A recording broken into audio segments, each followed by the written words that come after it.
Ассаламу алейкум ардактуу көрүүчүлөр, кутмандуу кушак күнүңүздөр менен. Кезектеги видеодо кезектеги сатылып жаткан Шкода Octavia, жылы 2016, объему 1.6 автомат коробка.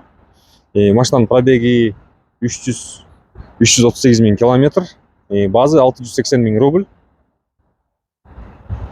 Историясы боюнча 5 дүттү бар экен, бирок бардыгы тең сары менен белгиленген.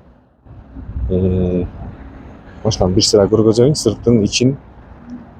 Базын айттым, 680 миң деп. Комплектациясы базовый. Бир аз минустар бар. Өзүңөр көрүп атасыңар. Машина немези оформление менен, обязательно оформление болушуңар керек. Машинаны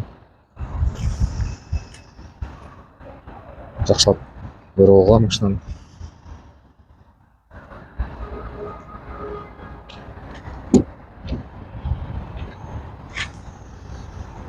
Передний стеклоподъемниктери электрический, заднийлери механический.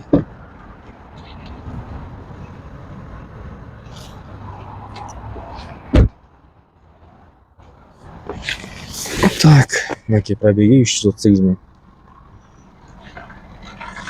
Чектик калыптыр.